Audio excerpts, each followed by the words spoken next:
আসসালামু আলাইকুম। Welcome to Rani and Roni's blog.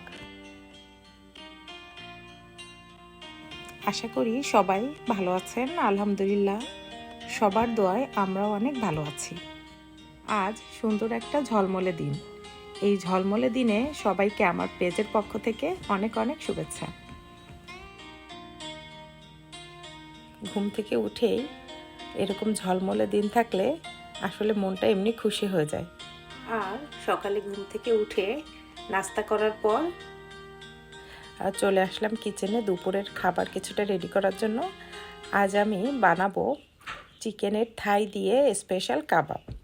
তো চিকেনের থাই দিয়ে কাবাব বানানোর জন্য আমি চিকেনের থাইগুলো এরকম করে কুচি কুচি করে পুরা কাটবো না, একটু একটু করে কেটে নিব। আপনারা এটা চিকেন ব্রেস্ট দিয়েও বানাতে পারবেন। তো আমি এখানে চিকেনের থাইটাই ইউজ করলাম। সব থাইগুলো আমি এভাবে কেটে সুন্দর করে নিব। কাটার পরে আমি এটাকে সুন্দর করে ধুয়ে নিব। চিকেনগুলোকে আমি সুন্দর করে ধুয়ে পানি ঝরিয়ে নিয়েছি। এখন আমি এখানে অ্যাড করব, আমি আজকে এটা বিহারি কাবাবের মতো স্টাইল করব সেহেতু আমি এখানে লেজিজা বিহারি কাবাবের মশলাটা ইউজ করছি। আর বিহারি কাবাবের এই মশলাটা আমার কাছে খুবই ভালো লাগে। যারা আমেরিকাতে থাকেন আমার মনে হয় প্রত্যেক ইন্ডিয়ান গ্রোসারিতে এটা পাবেন। এখন আমি অ্যাড করে দিলাম বিহারি কাবাবের মশলা এবং স্বাদ অনুযায়ী লবণ। লবণটা দেওয়ার পরে আমি 1 চামচের মতো এখানে অ্যাড করলাম জিরার গুঁড়া, 1 চামচ শুকনা মরিচের গুঁড়া, 1 চামচের একটু কম হলুদের গুঁড়া এবং একটু ধনিয়া গুঁড়াও অ্যাড করে দিলাম। আর অ্যাড করলাম আমার হ্যান্ডমেড গরম মশলা পাউডার। এখন আমি দিয়ে দিচ্ছি 2 চামচ আদা এবং রসুন পেস্ট। এখন আমি অ্যাড করলাম আধা কাপের মতো অয়েল।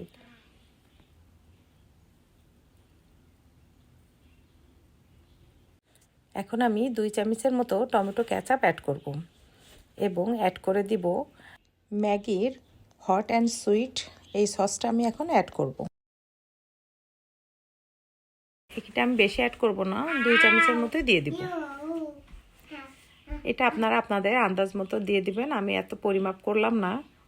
এখন সুন্দর করে সব মশলা মাংসের সাথে আমি মাখিয়ে নেব।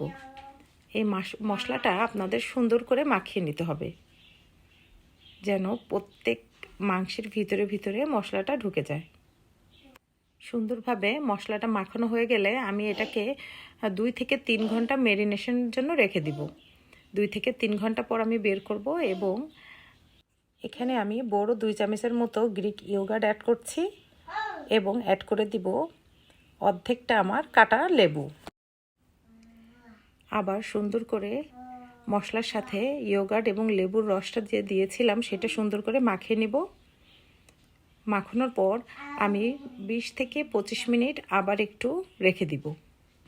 আজ আমি এই কাবাবটা আমি এয়ার ফ্রায়ার ভিতরে দিয়েই কুক করব।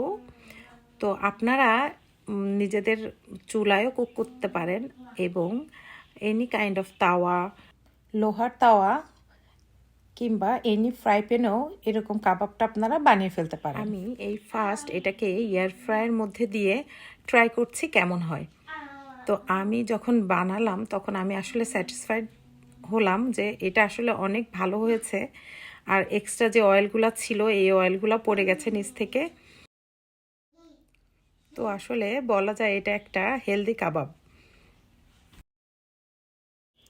এই যে আমাদের এয়ার ফ্রায়ের কাবাবটা অলমোস্ট রেডি।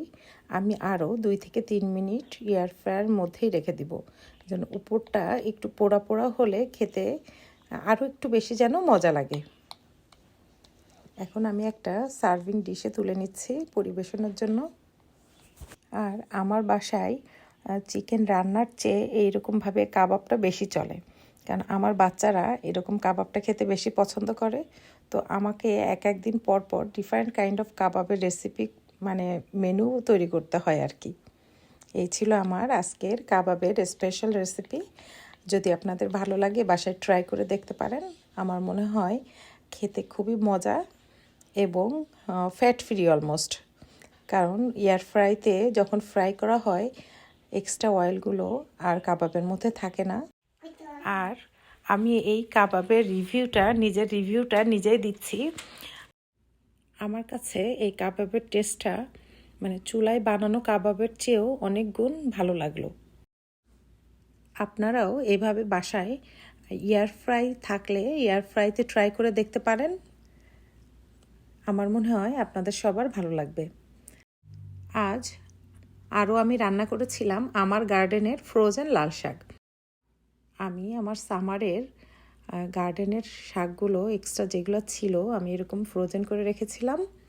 এখানে আমি লাল শাক রান্না করার জন্য চিংড়ি মাছ ও পেঁয়াজ একটা ফ্রাই প্যানে দিয়ে দিলাম। চিংড়ি মাছ ও পেঁয়াজটা সুন্দর মতো ভাজা হয়ে গেলে এখানে আমি অ্যাড করলাম একটু পানি, যেন পেঁয়াজটা না পুড়ে যায়। এখানে আমি কাঁচামরিচ এবং লবণ দিয়ে দিলাম স্বাদ মতো। এখন আমি অ্যাড করলাম একটু হলুদের গুঁড়া ও একটু শুকনো মরিচের গুঁড়া। এখানে আমি বেশি শুকনো মরিচ অ্যাড করব না, কারণ আমি শাকটা রান্না করার জন্য অলরেডি কাঁচামরিচ দিয়ে দিয়েছি। এখন আমার ফ্রোজেন শাকগুলো আমি আস্তে করে পেঁয়াজ ও চিংড়ি মাছের মধ্যে দিয়ে দিব।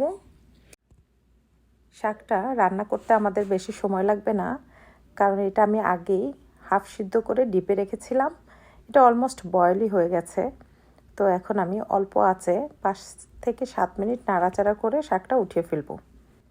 আর আমি এরকমভাবে আমার মানে গার্ডেনে যত শাক ভেজিটেবল যেগুলো ডিপে রাখলে টেস্ট নষ্ট হয় না, অনেকগুলোই এভাবে করে রেখেছিলাম। আর এখন আলহামদুলিল্লাহ সেগুলোই খেতে পারছি। আর এই শাকগুলো খেতে টেস্ট এত ডিফারেন্স লাগে না, আপনারাও ট্রাই করে দেখতে পারেন। এই ছিল আমার আজকের ছোট্ট একটা ব্লগ আর আমার ছোট্ট বেবিটার ছোট্ট দুষ্টুমি। সবাই ভালো থাকবেন, সাপোর্ট করে পাশে থাকবেন।